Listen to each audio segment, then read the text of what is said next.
got a couple of words I'd like to say myself before Councillor Tony Skipper takes over. I'd like to thank first of all the guys for coming here. If it wasn't for them, we wouldn't be here today anyway. Tuesday and all the rest of it. These guys, the legacy of Coventry and all the rest of it is so important. As I put here, two-tone is important to Coventry, and Coventry is important to two-tone. I think we all agree with that. Yeah. In fact, let's have a round of applause for these guys. Two-tone.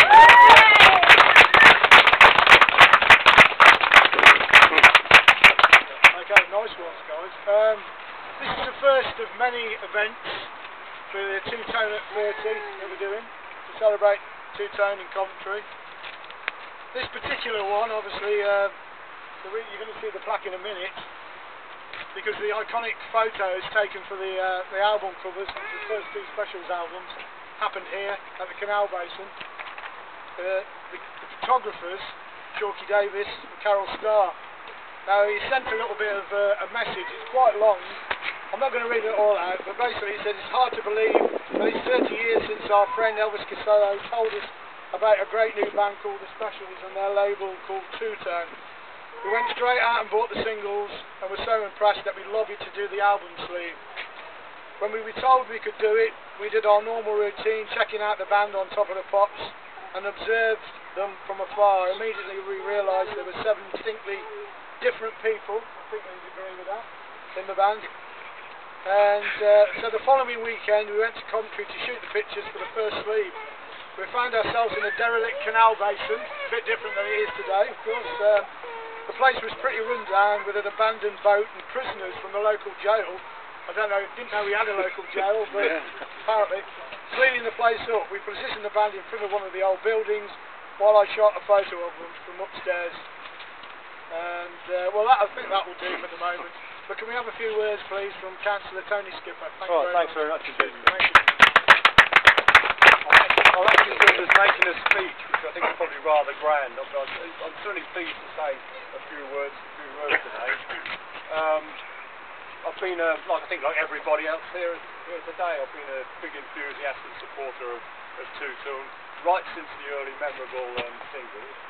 And it's interesting, so I actually came to Coventry in September 1979 and can remember selectors on my radio playing at that very point in time, because when it was released it went into the charts. And I remember being very impressed indeed when I actually found out that the band were locally based. Two-tone deserves recognition. This is the 30th year for its many achievements, which was all acknowledged. Two-tone is actually much more than a record label. We describe it as a record label, but it's much more than a record label. It's much more a series of bands, singles, and I'll scrape around, on a sad character, I'll scrape around looking for some definitions of two-tone. It's been described as a musical genre, it's a really type of music. It's something between a movement and a fad. I think the definition of two-tone that I like the best is to describe it as an adventure. I think anyone who's been involved in two-tone from the early days right through to today would probably agree with me that the whole thing has been and continues to be very much an adventure.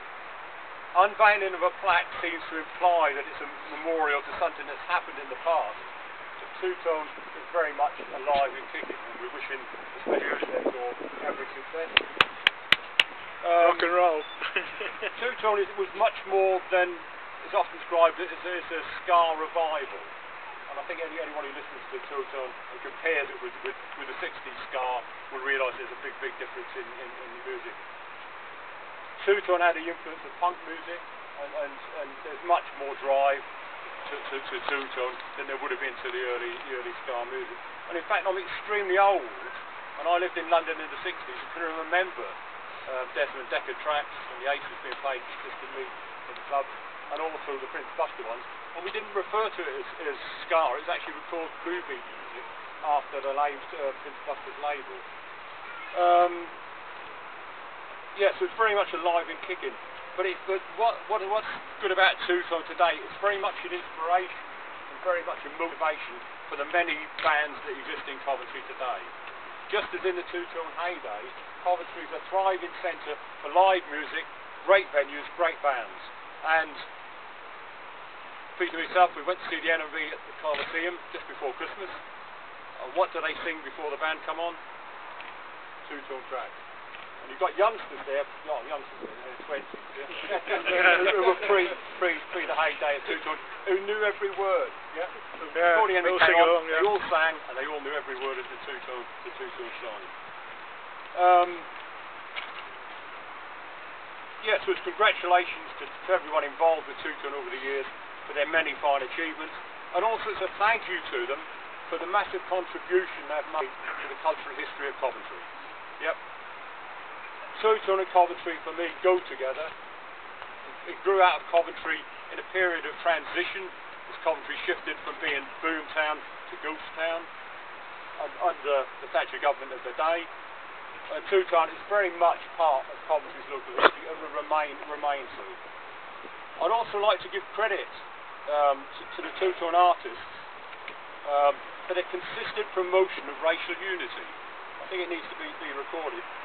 Most of the bands are multiracial in their lineups, and the members always stood up firmly against racism at times of racial tension. And let's be honest with you, go back to Coventry in those days, racial tension was a reality, far more harmonious city than it was in those days. And if you think of the support given to rock against racism, and also the inevitable thing, the support for Nelson Mandela, and the track that actually became something of an international anthem against apartheid and repression. Quite frankly, if you want your homework, anyone wants to understand what's involved, listen to Linville Golding's track Why, if you want to know what the racial problems were that were faced by many of the people in the band. And if you want another track to listen to, I actually refer to the creative bringing together of different styles and how two-tone moved away from Star. I suggest you actually go and listen to Rude Boys Out of Jail. Because you're going to disagree with me, but it starts out with Cajun music, and then you've got honky tonk piano, and it finishes up with country and western. So if you don't believe me, go back and listen to the track this evening. I'd like to thank Coventry Market and Coventry Market traders for supporting this today. Coventry Market is very much a central part of Coventry, it's part of the city centre of Coventry, and I would just say anyone interested in getting away from the national supermarket chains to get some quality produce at competitive prices, get down to Coventry Market. And I can't get away without mentioning Pete Chambers. Yep. Many thanks to Pete. Well done. We wouldn't be here today without Pete. We wouldn't be here today without your efforts, Pete. This is one of many initiatives.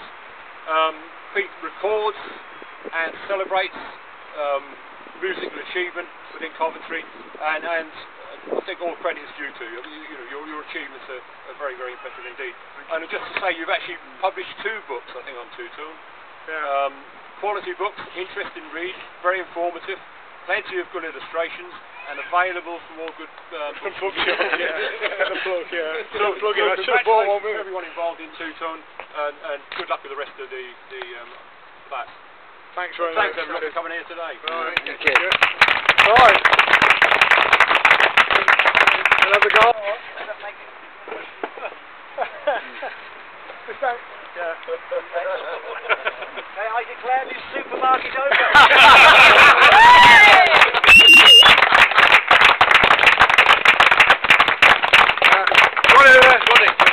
Turn around and get it. Just like at the wedding, you throw the bouquet. You're the new member of the special